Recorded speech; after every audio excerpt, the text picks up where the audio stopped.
Our first speaker is Elsea, CEO and founder of MomentIQ, and Stormi Steele, the #1 TikTok shop creator in the US and UK, as well as she is the CEO and founder of Canva. They will deliver their keynote, New Heights and Future Trends in the US Live Commerce. Please join a warm welcome to the stage, Alex already. All right. Let's go. Thank you. Thank you, guys. Hey guys, I'm Alex, and I'm the founder and CEO of MomentIQ. Quick background, MomentIQ is actually the second TikTok-focused influencer marketing agency that we've created in the US. That means for 5 years, we've been solely focused on the TikTok ecosystem in the US. That also means we're perfectly suited to help bring live selling to the US, because since TikTok began in the US, we've been the ones focused on the creators. We've spent 5 years building that trust. That enables us to do a lot of what we're about to talk about here today, which is bring the biggest and baddest creators onto live selling in the US. MomentIQ's mission is twofold. It's to harness the immense power of TikTok Shop to build the powerhouse D2C brands of tomorrow and to power the US live ecosystem from all sides. That means we're a TSP and we're an MCN, which is a lot to tackle at once. It's been a crazy journey, but currently, we're driving $130 million USD per year to our brands on the TSP side. On the MCN side, we're focused on building the first major domestic US MCN, and we're scaling to power the US live ecosystem from all sides.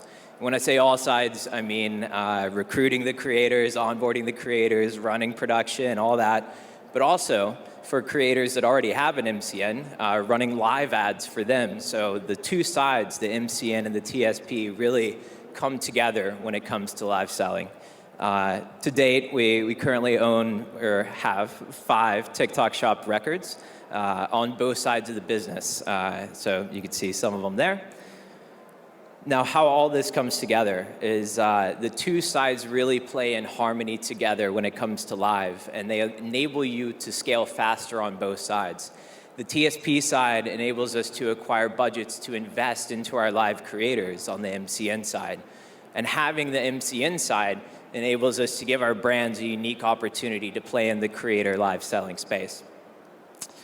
Now, for today, Fastmoss has asked us to talk about what we're seeing in the US live ecosystem, how brands can play in it, and the major changes that are coming in 2025.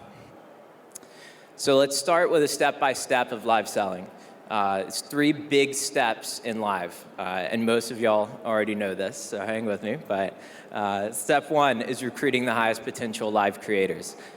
This is the recruiting process, it's education, it's letting them know what all of you guys know about live selling and the opportunity size and how big it is. All of this is brand new to the US. Oftentimes when we talk to creators, they don't know anything about live or live selling or what to expect. The second piece is designing their moment. And this is a lot of what we're gonna talk about today, is the merchandising strategy, and what all goes into that. And that's the place the brands can really play into, is implementing into that merchandising strategy. So we're going to talk about that today as well. And then finally, producing their moment. So it's ensuring that they have a studio that they love and that they feel comfortable in. It's customizing the set to them. And it's providing them a live production team that enables them to drive the GMV that's meaningful. Let's talk about creator targeting. This is a big change that we're seeing in the US ecosystem right now. Up until now, the US live showcase ecosystem has been dominated by what we call CBPs. CBPs are celebrity brand partners. These are creators with a meaningful following that have also founded their own brand. And when you look at the top live creators to date, almost all of them are the founders of their own brands. Why is that?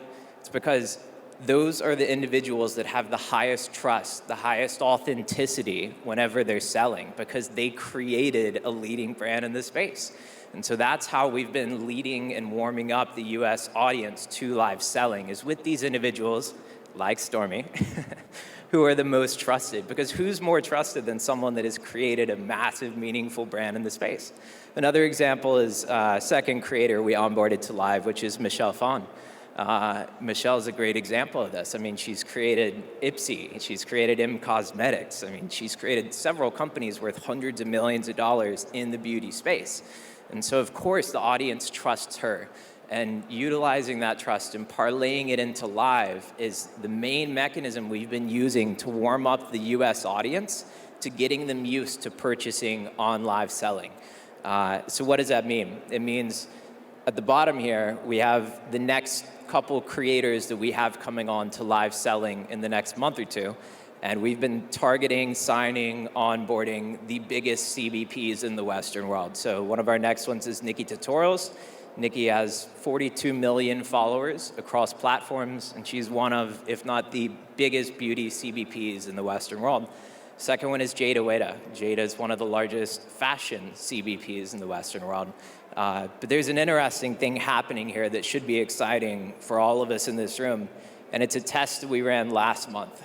We've been focusing on exclusively CBPs because that's what's been working, but we tested the tech category with what we call a pure affiliate. This is a creator that doesn't have their own brand, because we had a hypothesis that the audience is warming up, they're getting used to live, and the question was, are they ready for a non-CBP, a creator that goes straight to affiliate? And we saw some really insane numbers that we'll review here in a moment. But the success of Carter PCs means that the audience is warmed up enough that they're ready for straight affiliates. Now that's exciting because there's only so many CBPs in the Western world. There's only so many founders that also have a massive following. And that began to become a little bit of a constraint for everyone. But now that we're seeing that the audience is ready for straight affiliates, that means we're about to see more and more categories unlocked, and we're about to see entire rosters built out under all these categories in US live selling. The second big change that's coming in 2025 is merchandising. Up until now, we, and I think most creators, most agencies, have been merchandising exclusively for the products that maximize GMV. This has been sort of a proof of concept and build excitement phase around live. And so the goal has been almost exclusively to drive as much GMV as possible on every live. But moving forward, we're moving into this scale phase, this quantity phase. It's less about how much revenue can we drive every single live, and it's more about how do we get this into the scaling phase. And what that means is the biggest request we get from brands every day is allow us to buy placements into lives. Up until now, we've been saying no, but starting today, we're actually announcing that you can now buy brand placements in our lives. And we'll talk a bit about what that looks like. There's two different placements that brands can purchase and participate in with lives. With lower AOV products, you can be a traffic driver, which is a tool that we utilize when viewership goes down to ramp it back up. These are the high-selling, low AOV items. The other placement is for higher AOV items, and I think this is the most exciting for brands. These are product placements that we can utilize to amplify products when they're at strategic moments in their product lifecycle. Now, let's talk a bit about the best ways to utilize this. And this is the second piece that Fastmoss asks us to focus on here, which is what is the impact that creator lives are driving to products right now? We're seeing two massive places where it's impactful for brands and products. We're going to talk through an example for each. So the first one is amplifying products that already have pre-existing traction. And an example here is Michelle Phan with MomentIQ. I think many people in the audience are familiar with MomentIQ right now, and particularly familiar with the Booster Pro here. When Michelle promoted, when we put the Booster Pro into Michelle's first live, it already had traction, and MomentIQ had traction on the platform. But following her promoting it, it set off this cascading effect where all of the showcase creators started promoting it, all of the short video creators started promoting it, and it rocketed that product to #1 in the category, and it amplified MomentIQ up to 30 million in GMV for 2024. The second place that these creator lives are having a lot of impact, and I think this is the most exciting thing for brands, is utilizing creator lives to cold start products. All of us know cold starts are the most painful part of the TikTok shop process, right? And on the TSP side, we spend a lot of time thinking about and developing strategies to cold start products. Creator lives are one of, if not the most exciting tools we've ever discovered to cold start products. And we're gonna talk through what that looks like here. So we're gonna use the example of Carter PCs, that pure affiliate creator that I spoke about earlier. This is his data from November, December, and just FYI, this is Fastmall's publicly accessible data. I'm not using confidential data, but in his first month, Carter had 70 million US live impressions and roughly 132 million global live impressions. And I think that alone shows the power of these creator lives, right? It's insane. But he also drove 500,000 in GMV. Now, the even more interesting and more impactful piece of that is when we break down his hero products, what he drove that GMV on. This is something we didn't try to do. It just naturally happened. When we look at Carter's hero products from the last 2 or 3 lives, I think it is, 14 of his 19 main push products were cold starts. We did not intentionally merchandise cold starts. They were the ones that went. This is unique. We expected the products with traction would be the easiest to ramp, but seeing that these creator lives can drive cold starts like this, let's circle back back to the opportunity for brands to buy placements. That's a really exciting opportunity for brands. And a second question that we had that we'll unpack here is, what is the long-term impact of creator lives on products? I'm not talking about the direct GMV that comes from these lives. I'm talking about what happens after. And so we did a case study on one of the products, one of these cold start products that Carter promoted in his live. It's a keyboard. And we looked at what happened to the affiliate GMV after he promoted it versus before he promoted it. So taking out all of the direct GMV that he drove, we saw that affiliate GMV 10x'd on the product. So what does this mean? It means that whenever a category-leading live selling creator promotes a product, that product becomes more appealing to short video affiliates in that category. And so it provides not just direct immediate GMV, it provides a foundation for these products to grow upon. And it provides a holistic cold start solution for these products, because what is cold start? We define it as 3 things. It's ramping initial quantity sold, which is done with the direct live GMV. It's ramping initial review count, which happens indirectly from that direct GMV. And third of all, it's ramping affiliate post velocity. And that happens by making the product more appealing to the short video creators in that category. So the next piece that Fastmall asked us to cover is how brands can win in live. And I got permission from one of our partners, Goalie, to use them as an example here and how we work together, because Goalie has been dominating the creator live ecosystem, absolutely crushing it. And the way that they do it, I think it's a great foundation. And so I'm just gonna talk through kind of how we work together and how they think about this ecosystem.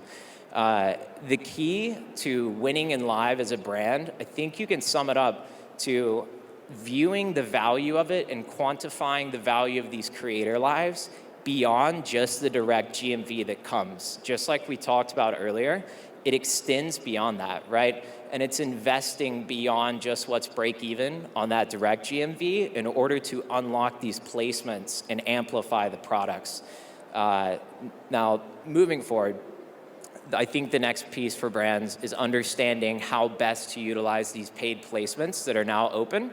And I think that key is what we talked about just now. It's cold starts, and it's amplifying the products that you want to push with traction.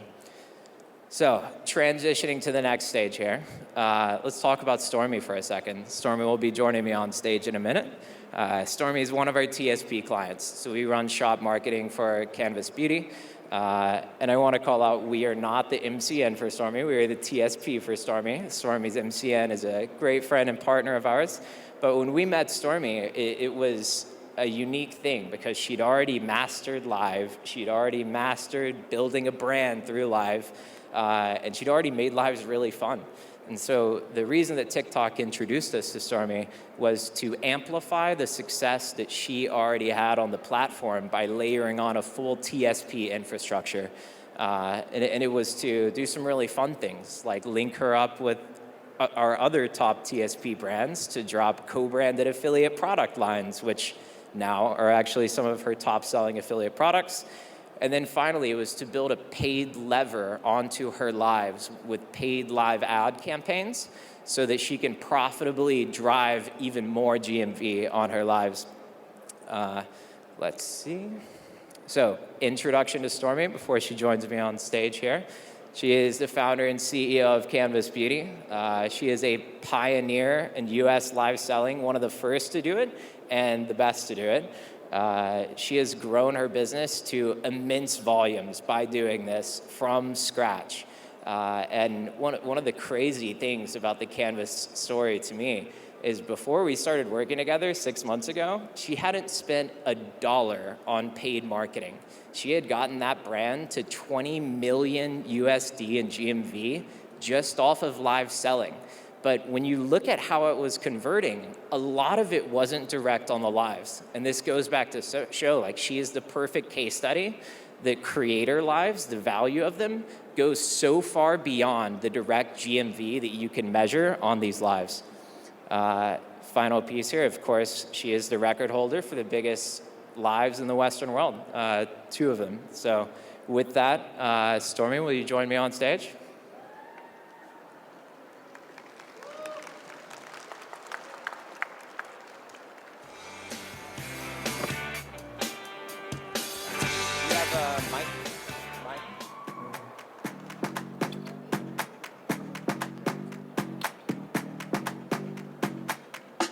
They're gonna bring chairs here.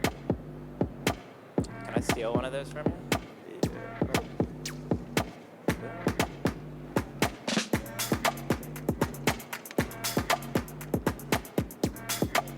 There we go.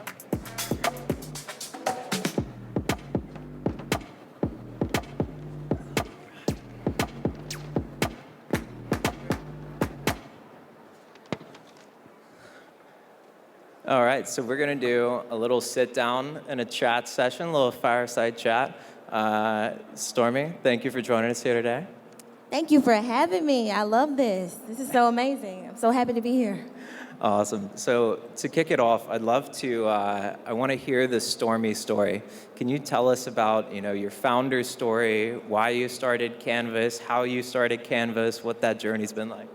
So Canvas for me was like this dream project. Like, I was a college dropout. I was depressed in college. I ended up having a dream, and that dream brought me so much peace. I knew the name of my business. I knew I was just supposed to jump and just get on a path that seemed uncomfortable and unfamiliar. I had no plans 10 years ago to be where I am today, but my journey with Canvas started just by me taking a leap of faith, dreaming, and just truly like chasing peace. And what came to me along the way brought me to where I am today. That's amazing. I love it.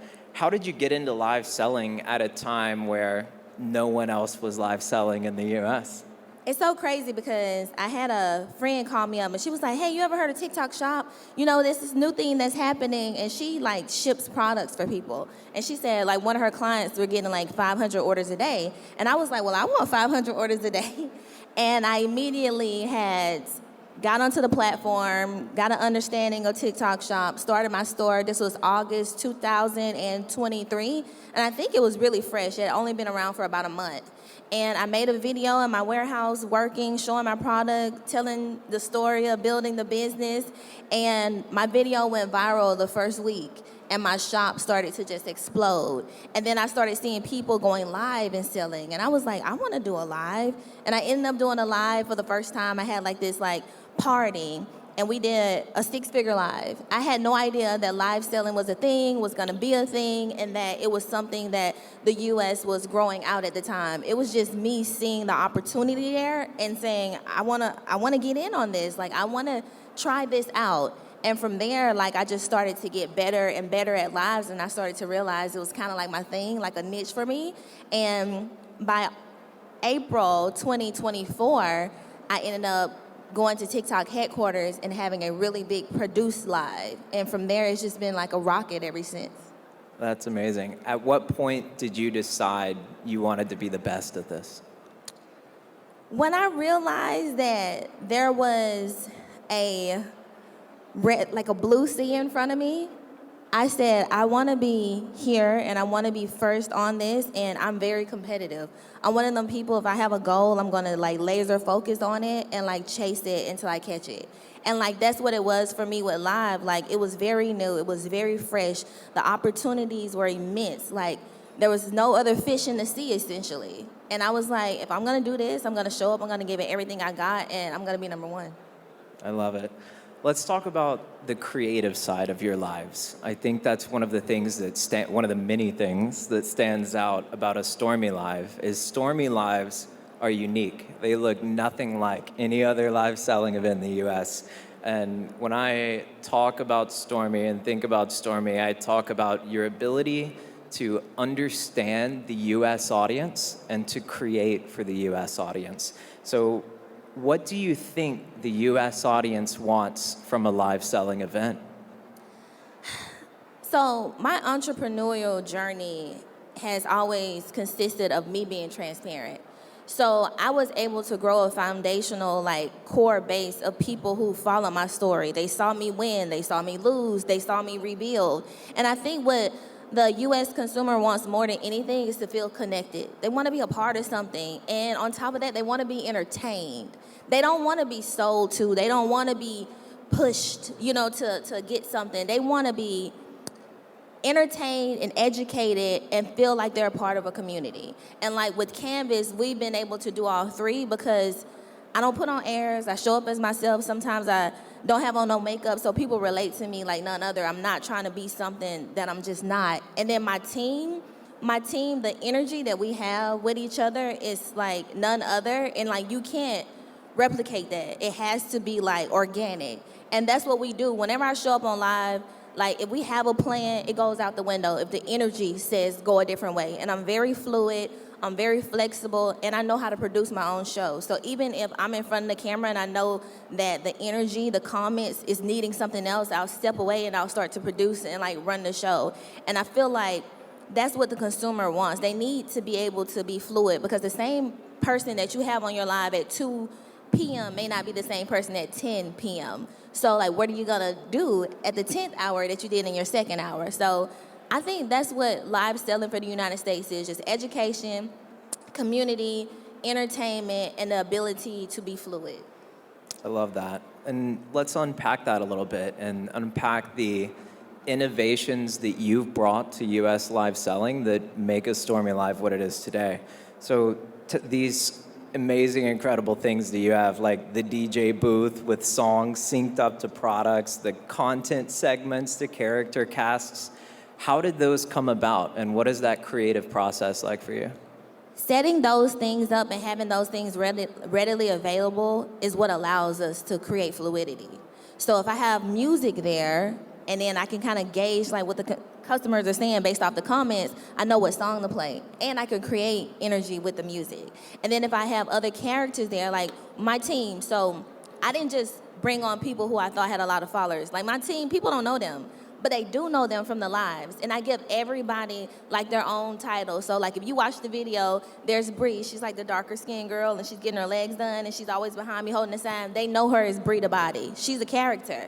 They know Party with Ben. He's always dancing. He's a character within our show. And that just happened organically. But what that allows for the show to be able to do is remain fluid. So everything you name is like the key component of running a fluid show. And in the United States, with lives, I just feel like fluidity is number one. If you can't be fluid, you can't manage a long run because you can't stay in the same place the whole live. You got to be able to adapt and just flow your way through it.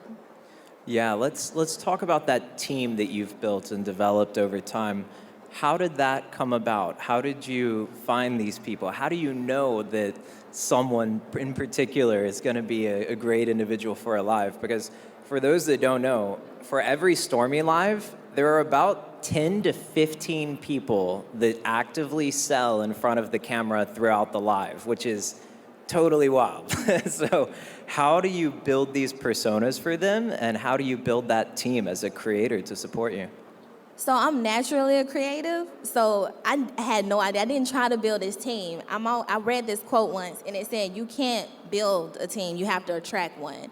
And I think, like me being creative and seeing the people that I have around me, and they're creatives too, I'm able to, in a live, like by remaining fluid, just try people out and say, let's see if he works. So I got this guy on my team named Ben. We call him Party with Ben. Ben started out as like a stylist for me. He would do my clothes for the lives because I like to have on like custom canvas clothes whenever I do a live. And Ben had an amazing personality. And immediately I was like, okay, I was kind of tapping out one day and I said, Ben, jump in for me. And I was able to see that Ben had something. He'd either be dancing, and I was able to read those comments, and they was like, okay, people like Ben on our show. So hence, Party with Ben was born. So I think that just came about just from me being creative, being able to see something within, a member on my team and just giving them a shot and seeing how it goes. Once again, just going back to fluidity. Like fluidity within U.S. market with being live is like one of the key things you can always have. You do not want to get stuck behind a table.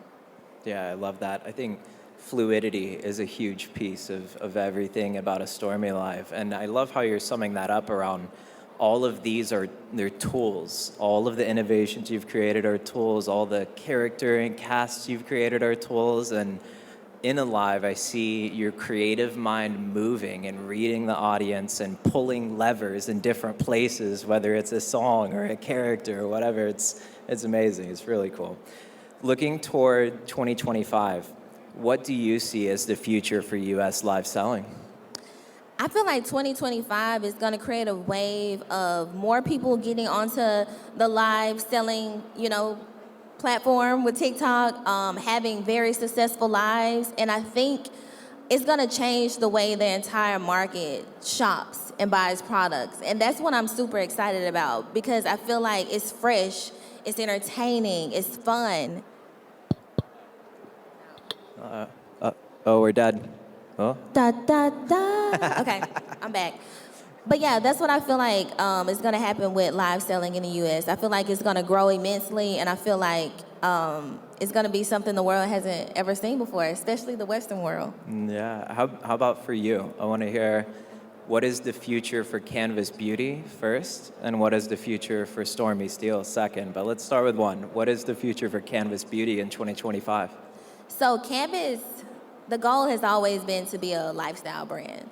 Like my community, like our core, our Canvas girls, like I want to be able to create more and more products for them and like expand across different verticals when it comes to the offerings that we have. Like right now in the beauty space, we got skincare. Like I want us to be able to be a full-on lifestyle brand from anything that you need for your canvas, which is your being, your body. We have it for you. We have the perfect curated solution. That's my goal for Canvas. That's what I'm working on 2025, laying down that foundation to make sure we make it all the way through. I love it. And how about for you personally? You've broken the records. You're leading the Western world. You have #1 and #2 for lives. You have an amazing brand with Canvas Beauty. What's next for Stormi Steel?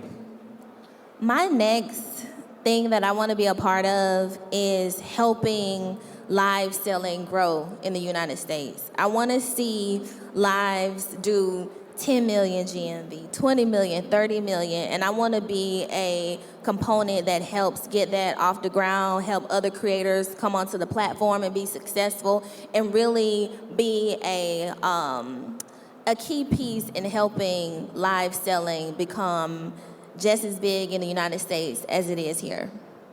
And for all the creators out there, what recommendations do you have for them around, starting their journey, but then also building a team and navigating the agency landscape and all that? I would say stay open, stay fluid, don't try to force it, and never think you don't have something to go the distance, because being resourceful is way more important than having resources. Some people can have everything readily available to them and do absolutely nothing with it. And there are some people who can get creative, use what they have, and go the distance. So I would say jump, take a risk. That's what I did my entire entrepreneurial journey. Like, I've always been jumping, and I've never jumped into anything and knew what the hell I was doing. But somehow I've always landed on my feet. So I would tell any entrepreneur, if it's something that you want to do, and especially if it scares you, go do that thing the fastest, because that's the thing that's going to get you where you're supposed to be. I love it. Is there anything else you want to chat on? No, I love it here. You guys are amazing. Amazing. Well, in the final moments here, I want to say thank you to TikTok and to ByteDance for believing in and investing in both of us so much. And thank you to all of you in the Chinese ecosystem for laying the foundation that we're building upon in the US. We've learned so much from you guys, and you guys have really built such a strong foundation that enables us to do everything we're doing in the US. 谢谢。谢谢你。